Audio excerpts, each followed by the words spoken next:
Mi padre nunca fue muy hablador, por eso nunca le llegué a conocer como persona.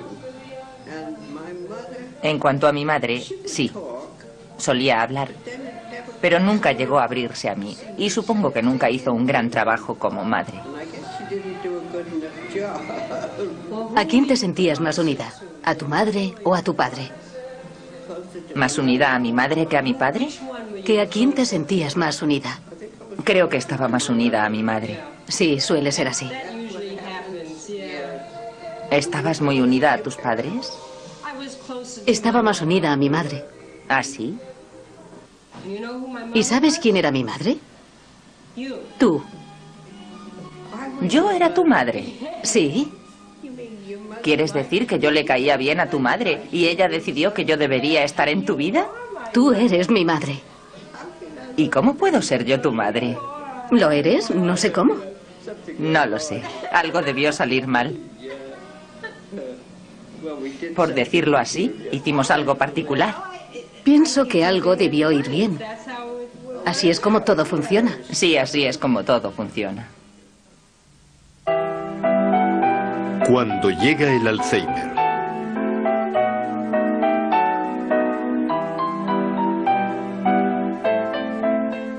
A lo largo del camino hubo algunos momentos cruciales. Como la primera vez que me dijo, ¿cuál es exactamente nuestra relación? O la primera vez que me preguntó si yo tenía algún hermano o hermana. O si había estado alguna vez en Nueva York, donde nací. O si alguna vez había conocido a Vanes, mi padre. También una vez me preguntó que si habíamos ido a la escuela juntas. Y poco a poco te vas acostumbrando a cualquier sorpresa.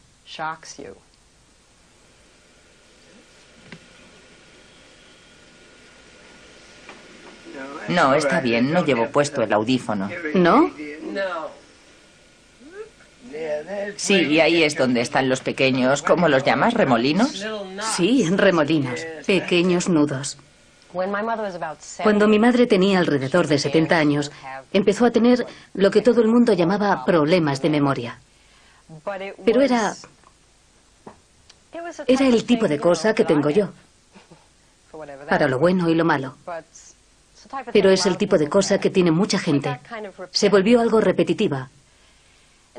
Y luego más repetitiva. Y mientras mi padre estaba vivo, él era algo así como el encubridor. Él la protegía. Y supongo que el primer indicio de que esto era algo más que el volverse un poco olvidadiza se dio cuando mi padre murió. Y ella fue capaz de llamarme para decírmelo. Volví a casa, volví a Nueva York. Cuando llegué, ella no sabía dónde estaba el cuerpo. No tenía ni idea de lo que había pasado con el cuerpo. Y de hecho, durante los días siguientes, no tenía ni idea de que había muerto. Y no paraba de preguntar que dónde estaba. Era un poco desconcertante el decir todos los días, esto murió ayer.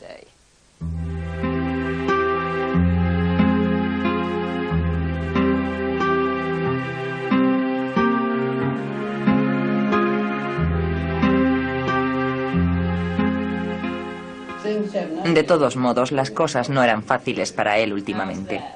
¿Por qué? No estoy segura de si está sano o no. Y no creo que es su salud. Podría quedarle poco de vida.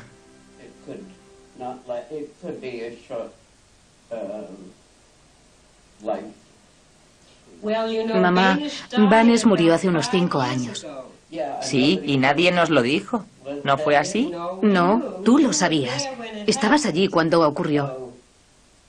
Y por supuesto ya no está desde entonces. Sí. Sí, ya me doy cuenta. Fue una época borrosa para cada uno de nosotros.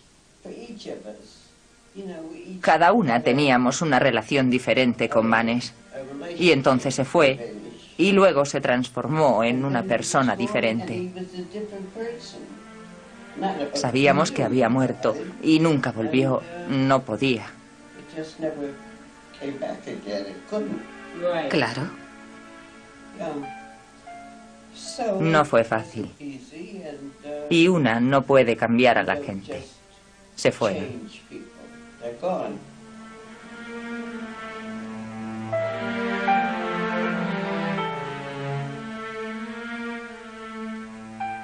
A pesar de que a algunos niveles podía estar completamente confundida, al mismo tiempo podía manejarse sorprendentemente bien. Y en aquel momento lo que quería era volverse a California, que es donde creció. Y entonces empezó mi función como la supervisora de su vida. Debbie? Yes? You're here. She's taking a picture of both of us. Just now we're going to get it. Oh, no. So look at Francis. Okay, I got it.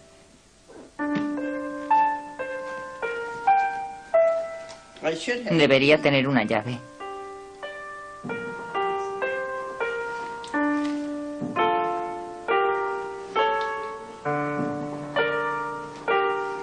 No encuentro nada.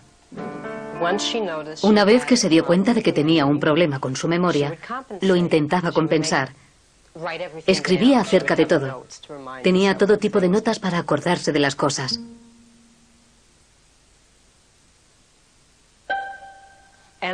Y creo que la primera vez que las notas empezaron a convertirse en un problema y dejaron de ser una ayuda fue en la época que yo más tarde llamaría la etapa del dentista.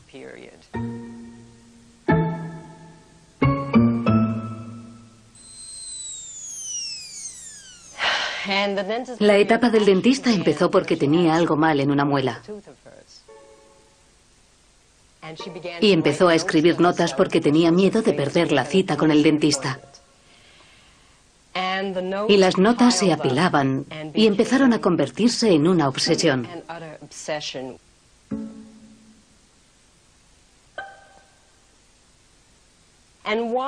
Y mientras el asunto de la muela estaba pendiente, era lo único importante para ella. Es decir, era de lo único que se hablaba durante semanas.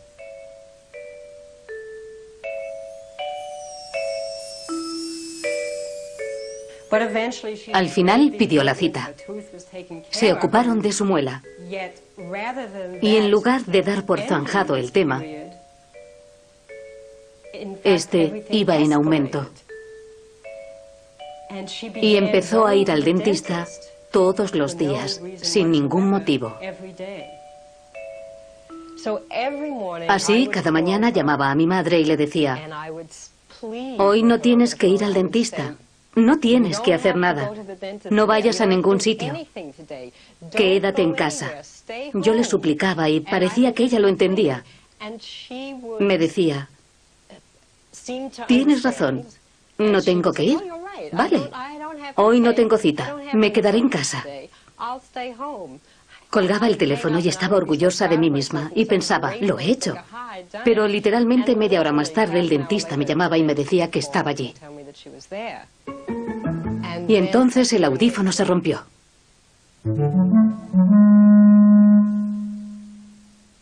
Esto sucedió en una época en la que todavía no me había dado cuenta de que las notas eran el enemigo. Y caí de lleno. Le escribía sus notas.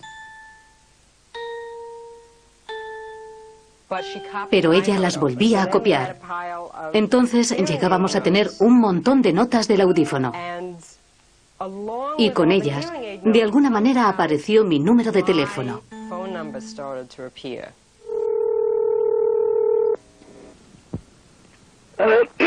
Debbie, this is your mother, and I wondered what the latest was on the hearing aid situation.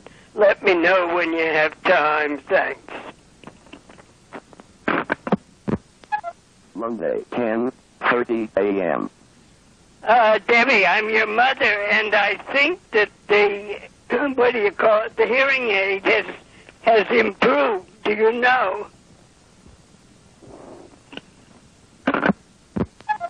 Monday, 10:35 a.m. I'm Doris Hoffman, Debbie Hoffman's mother, and I want to get some information on hearing aid batteries. Thank you. Monday, 10:46 a.m. I'm Debbie, your daughter, and I wanted to know about the hearing aid. Are you there? Monday, 11:02 a.m. Debbie, you were talking to me, but I wanted to find out if there's any news about the hearing aids. Did you follow or did you hang up? Bye-bye. Monday, 11:30 a.m.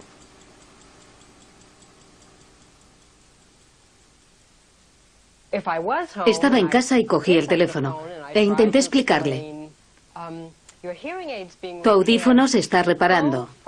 Vete a buscar la nota que te he dejado. No pude haber dicho nada más desastroso que eso por muchas razones. Primera, porque dejó el teléfono y allí estaba yo al otro lado y le acababa de mandar a su piso. No iba a recordar lo que estaba buscando. Después me puse a gritar, no, vuelve, vuelve.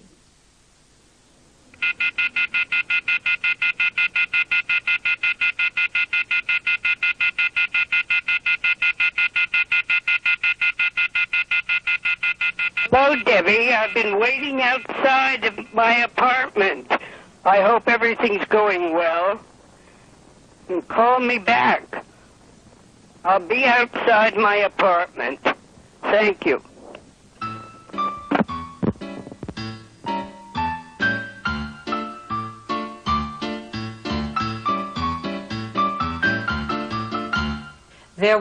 También hubo una etapa de Lorna Doone, en la que guardaba cajas enteras de galletas Lorna Doone por todo el piso. También hubo una etapa de la pedicura, muy parecida a la etapa del dentista. También pasamos por la etapa de la entrada, en la cual, si tenía un trozo de entrada de un espectáculo que ya había visto, lo cogía e intentaba volver constantemente a ver el espectáculo. En esta etapa, cada final de mes, se creía que no había recibido su dinero y escribía cartas a todo el país tratando de conseguir su cheque. En la etapa del plátano, se comía docenas y docenas de plátanos sin darse cuenta de que se había acabado de comer uno. Su vida estaba fuera de control.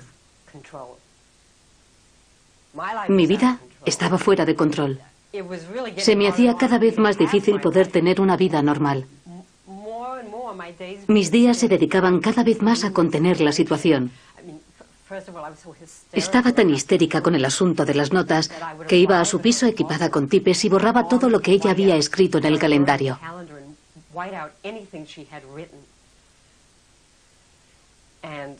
Después de un tiempo tienes que preguntarte quién está más loca, si ella o yo.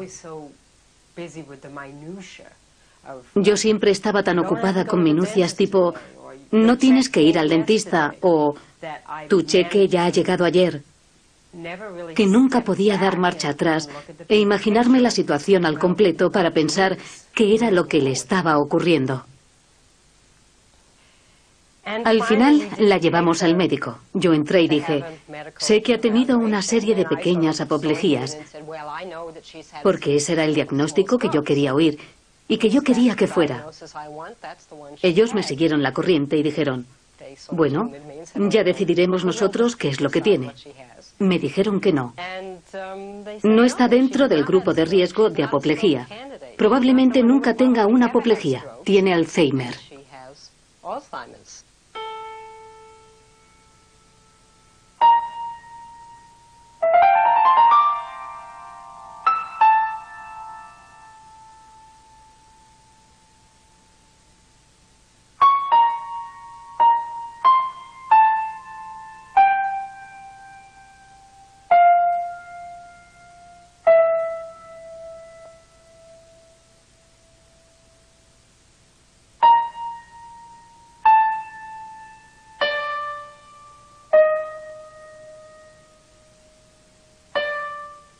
El diagnóstico fue como un jarro de agua fría.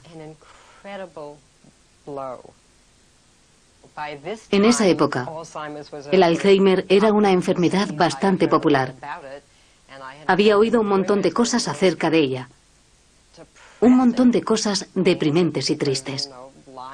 Como por ejemplo de gente tirada en posición fetal, incapaz de comer y de hablar. Y mi madre no era así. Pero de repente me di cuenta. Suponía que iba en esa dirección.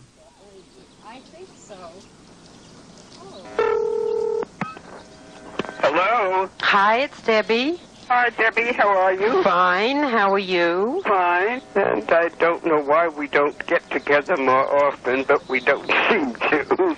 Well, we got together last night. Oh, heavens. What did I do last night? Last night we all had dinner together. Oh, yes. Oh, I'm in disgrace. Oh, that'd be awful if we all failed the course. Do they give grades now in school, in college? Well, we're not in college, so we don't have to worry about it. Oh, we don't do anything then anymore. You don't get college grades. No, we don't have to do that anymore. Oh, what do you do? Do you do just passing or what? Well, we're not in college, so we don't have to worry about any grades. So it's whatever the university decides it will talk about. Uh-huh. I guess. I don't know what else they do. Mi madre fue a la Universidad de California. Se graduó en la Escuela de Trabajo Social de Columbia. Y sé que se podría decir que mi madre era una snob intelectual que, a pesar de vivir en California, no se dignaría a leer el Chronicle, porque estaba por debajo de su nivel. Solo el New York Times era lo suficientemente bueno para ella. Y un día entro en su casa por la tarde y ella tenía puesta la televisión. Estaba viendo el programa de variedades de Ed McMahon, en el que salía un niño con un traje horrible de color oro bailando claqué.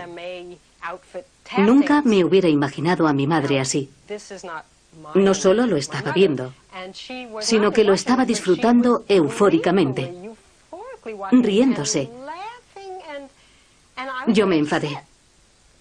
Esta no es mi madre. Esto no es para ella.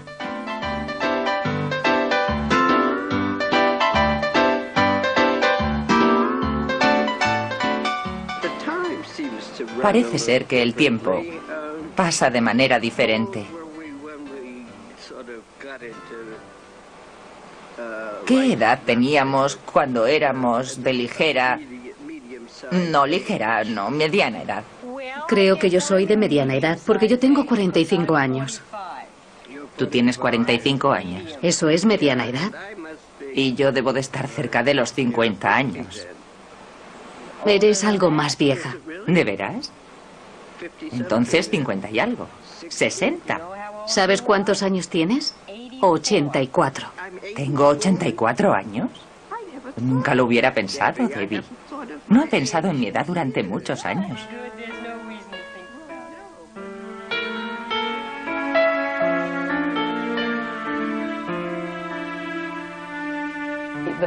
La primera en desaparecer fue la memoria inmediata. La memoria reciente. Podía recordar quizá un par de años atrás. Luego esa memoria también desapareció. Principalmente la parte de tu vida que mejor recuerdas se remonta a más atrás en el tiempo. No creo que recuerde a nadie de dónde empezamos. Naciste en San Francisco. Sí, supongo que sí. Y después te mudaste a Nueva York y viviste allí mucho tiempo. ¿Con quién? ¿Estaba yo con alguien en Nueva York? Conociste a Vaness y estuviste viviendo con él durante casi 50 años. ¿Quieres decir trabajando con él o cómo? Sí, trabajabas y vivías con él. No me acuerdo de eso.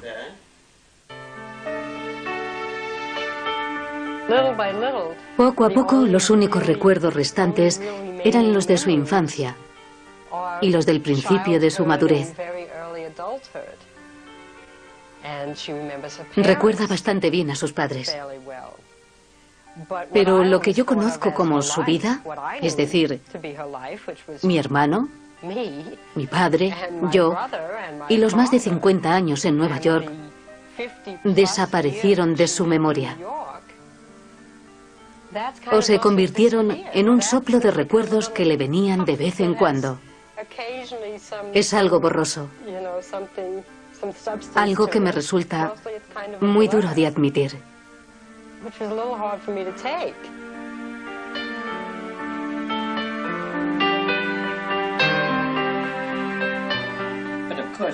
Pero siempre te reconoceré, porque te conozco desde que eras pequeña.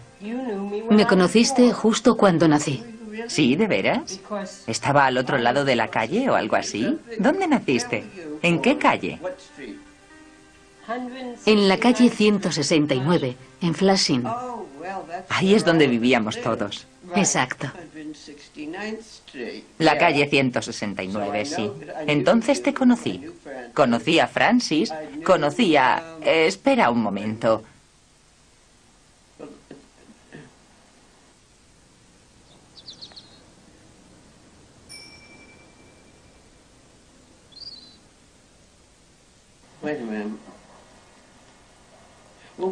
¿Qué hice yo durante todo este tiempo?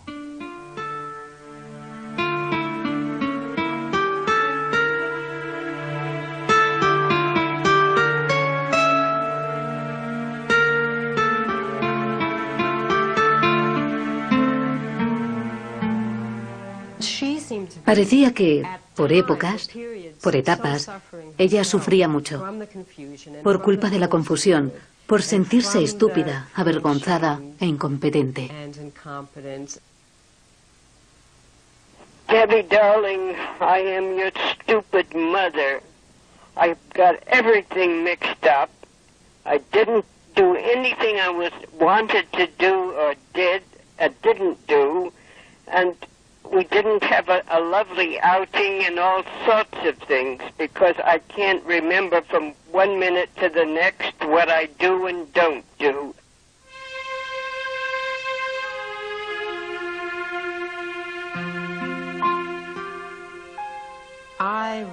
Yo quería muchísimo a mi madre cuando era una niña. Me sentía muy querida por ella. Pero con el Alzheimer, tiene épocas en las que está realmente hostil.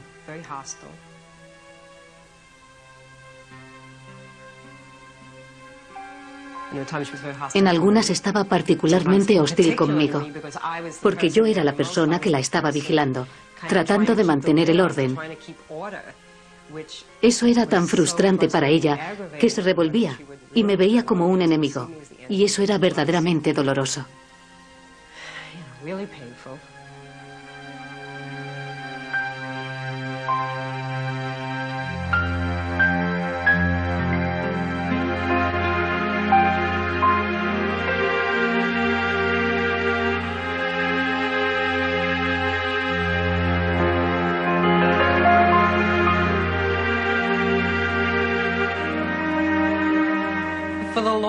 Durante bastante tiempo, yo todavía insistía en que lo realmente importante era la verdad, la realidad. Ella me decía que estábamos en abril, cuando estábamos en mayo. Y yo le decía, no, estamos en mayo. Pero llegué a darme cuenta de que yo estaba fuera de control. Es decir, ¿qué más da? Para empezar, si dice es mayo, al minuto siguiente no va a recordar que es mayo. Y además, ¿qué importa si ella piensa que estamos en abril? Si para colmo ella estaba convencida de que estábamos juntas en la hermandad de la Universidad de California, o que estábamos juntas en el colegio. Llegó un momento en el que me planteé, ¿por qué no? ¿Por qué no decirle, no he visto últimamente a ninguna de las chicas de Alpha Epsilon Pi, en lugar de decir, no fui a la universidad contigo porque soy tu hija y eres más vieja que yo? Fue una liberación el decir, no he visto a nadie de Alpha Epsilon Pi. ¿Y tú? Además, era hasta divertido. En aquel momento éramos dos viejas amigas tratando de recordar el pasado. El contenido no era lo importante. Lo importante era el sentimiento. Tú vas a estar aquí. y Francis, y yo, y... ¿quién más? Nadie más. Eso es todo. Y vamos a estar aquí. Va a ser maravilloso. Bien. No sé lo que es esto.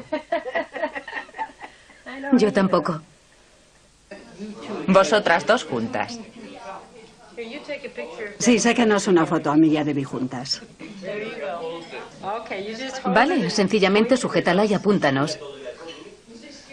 ¿Puedes vernos? Sí, veo a Debbie, veo a Francis. Aquí pone algo que no puedo leer.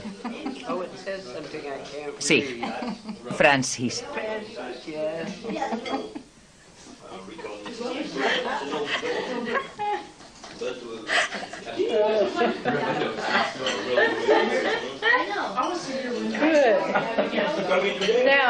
Muy bien, ahora ya nadie puede decir que nunca ha sacado una foto. Eso es.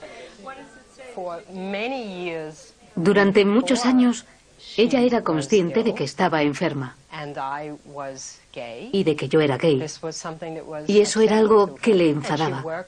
Pero se informó del tema y se volvió más tolerante, aunque nunca estuvo realmente cómoda con ello.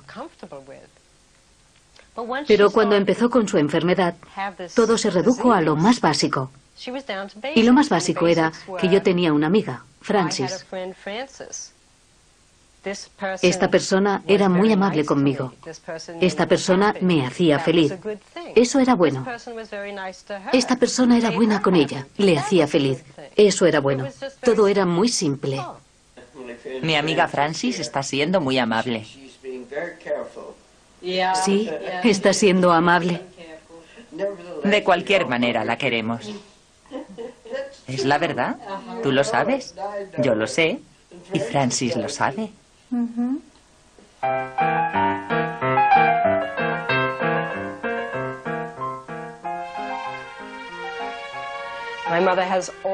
Mi madre siempre ha sido muy independiente, fuerte y solitaria. Para mí, su independencia era mucho más importante que el protegerla a todas horas.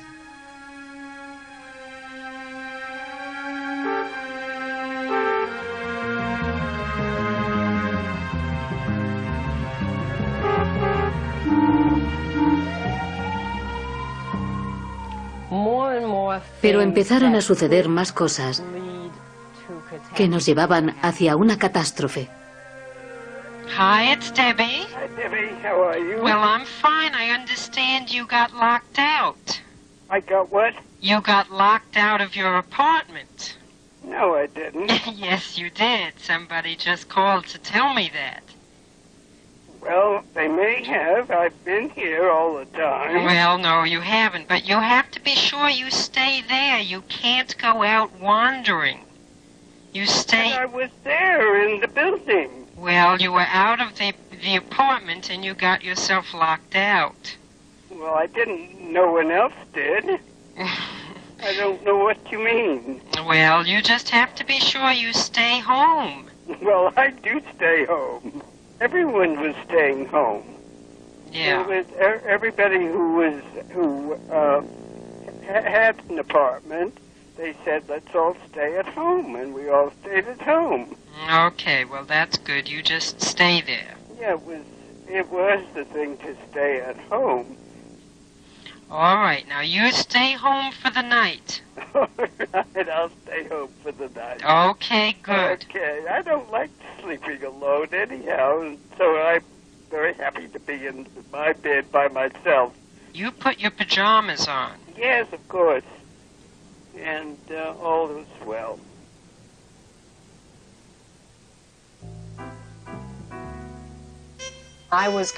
Constantemente buscaba algún tema para que conectásemos. Una manera de saber lo que ella estaba pensando y sintiendo y de saber lo que yo debería de hacer. Pero se parecía más a una interpretación de sueños. Si alguna vez hubo una época que parecía tener algún significado, que parecía que me decía algo, era la etapa de la maleta. La etapa de la maleta empezó en el momento que ella sacó todas sus maletas y comenzó a hacerlas. Pero por el modo de hacerlas, no estaba muy claro el lugar a donde planeaba irse. Estaban llenas de todo y de nada. Sencillamente las llenaba hasta que no hubiera sitio para nada más. Por ello tuve que quitarle todo lo que pudiera contener cosas, y aún así todavía encontraba algún modo de empaquetar algo. Yo pensaba, bueno, esto debe ser alguna manera de decirme algo. Me dice que se quiere ir a algún lugar, quiere mudarse, no se siente como en casa. Esta era una etapa con significado.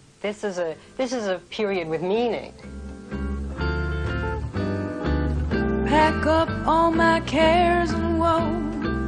Here I go singing low. Bye bye blackbird. Where somebody waits for me. Sugar sweet, so is he. Bye bye blackbird. There's no one here to love and understand me. Oh, what hard luck stories they all hand me. Make my bed and light the light. I'll be home late tonight. Blackbird, bye bye.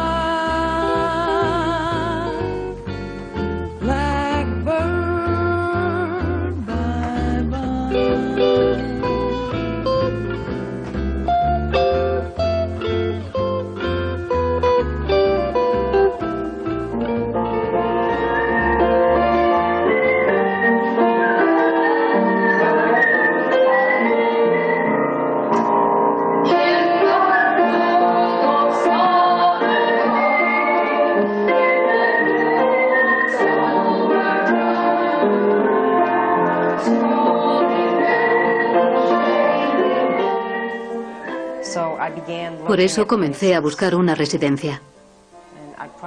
Posiblemente fui a 30 sitios. Era rastrero. En los lugares en los que aceptaban gente con Alzheimer, mezclada con otra gente, lo que hacían era, básicamente, drogar a los que padecían Alzheimer.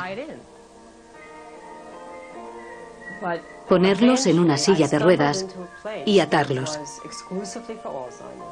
Pero finalmente llegué de rebote a un sitio que era exclusivamente para enfermos de Alzheimer y que les permitía tener su demencia de la manera que fuera.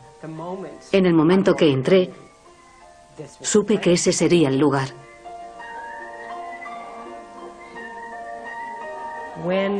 Cuando hablé con la directora acerca de cómo llevarla allí y de cómo se lo iba a decir, ella me dijo, no le diga nada, lo cual me aterrorizó. Pensé, ¿qué? ¿Voy a secuestrar a mi madre, meterla en un coche, traerla a un lugar extraño y abandonarla ahí? Ella me dijo, confíe en mí, no intente explicárselo, solamente conseguirá que ambas se inquieten, no será capaz de discutirlo con ella. La noche antes de la mudanza fui a cenar con mi madre y me dijo, ¿sabes? Señalando el apartamento, ¿sabes? Cuando iba a la universidad solía vivir... Tenía una habitación en ese piso. Algunas veces voy y ceno allí, e incluso otras veces me dejan quedarme a dormir, pero no creo que vuelva a dormir allí.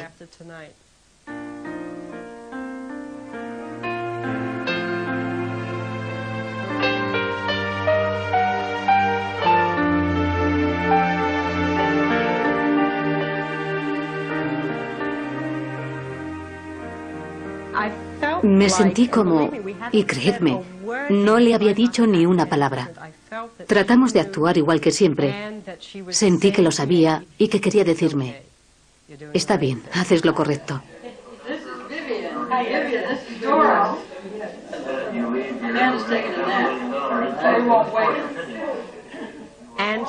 Y ella fue muy cuidadosa para entrar.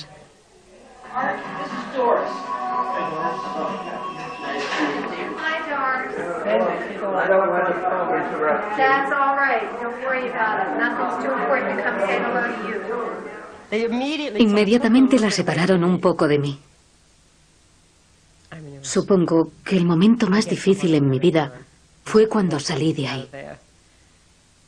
Es decir, no sabía si de repente iba a sentirme aliviada, pero no fue así. Sentí que lo que había hecho era la cosa más horrible que podía hacerle a una persona. Y nosotras, Francis y yo, nos fuimos para casa. Y sencillamente nos tumbamos. Me sentía horrible.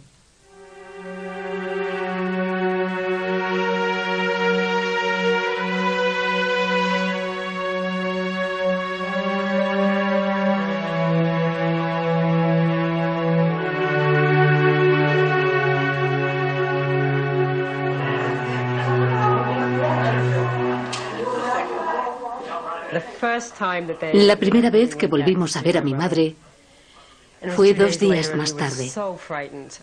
Y estábamos tan asustadas por lo que nos podíamos encontrar. Y estaba echando una siesta cuando llegamos. Entonces se despertó diciendo un montón de cosas. Y de vez en cuando, lo escribí todo más tarde porque fue impactante, y de vez en cuando levantaba sus brazos y decía, ¡ay, qué alegría! Y entonces miraba a su alrededor. Es encantador. Bien, de maravilla. Sí, es divertido.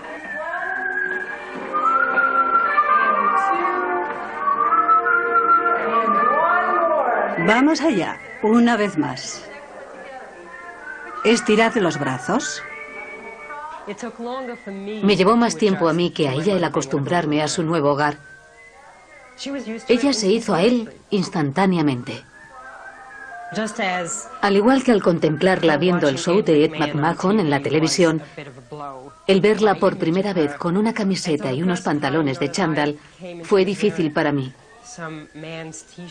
Tenía que ir acostumbrándome a estas cosas, pero finalmente fui haciéndome a ello. N31, ese lo tenemos.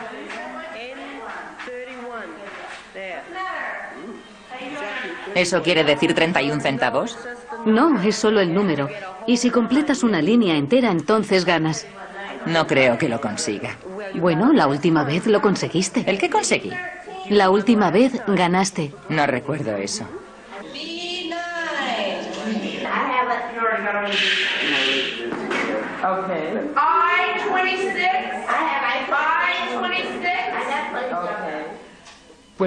Al traerla a esta residencia, le trajimos algunos objetos que pensamos que serían importantes para que se orientara o para que recordara quién era, o algo así. Pero ella no los quería. Eran una fuente de estrés. Resultó que su piso solo representaba un foco de ansiedad. A pesar de que en él no tenía nada que hacer, estaba lleno de sus cosas, de su vida, de algo que no podía recordar. Por eso significaba que le era familiar, pero no sabía exactamente qué era. Y de ahí surgía la ansiedad. Quitar todas esas cosas fue una liberación para ella. Bingo!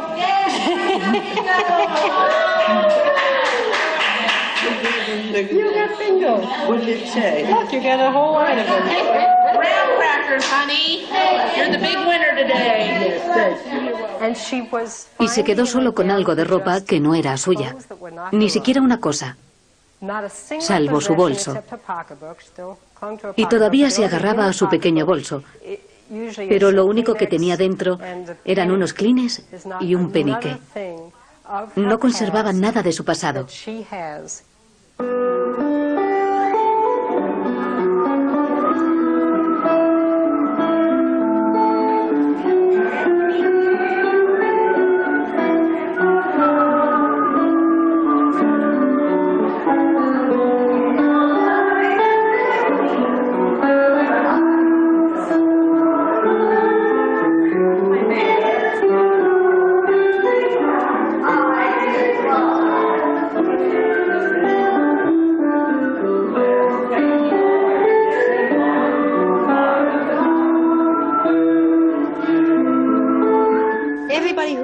Todos los que están aquí tienen una enfermedad que preferirían no tener. Todos se van a poner peor. Todos van a morir con la enfermedad que padecen. Y no hay nada gratificante en eso.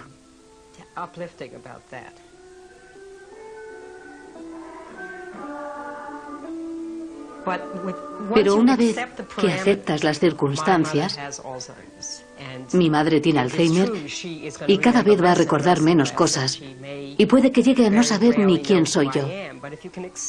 Si puedes aceptar eso, aún se puede disfrutar de la vida.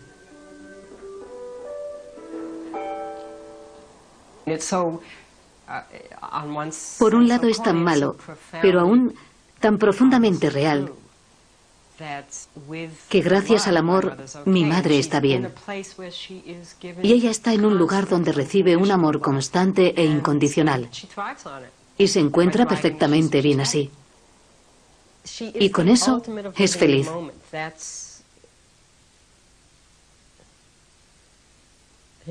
Ahora se encuentra en el final de su vida. Es algo así como la última persona iluminada con esos... Bueno, no sé qué recuerdos. Es decir, yo me siento unida a mis recuerdos. Me siento muy unida a los recuerdos de mi infancia. Y ellos me dicen quién soy. Pero supongo que ahora para mí está claro que todavía puedes ser alguien sin recordar un pasado. Todavía puedes definirte sin tu pasado. He tenido un sentimiento reconfortante porque algunos de nosotros dijimos una frase aquí o allá y yo, justo ahora, durante la última hora, he comenzado a pensar que todos formamos parte de un todo. De eso fue de lo que me di cuenta hoy. Bueno, justo ahora. Y estoy feliz por eso. Y no estoy segura de si recordaré dónde vivió cada uno de nosotros. Pero hay algo cercano que todavía está conmigo. Y me siento agradecida por ello.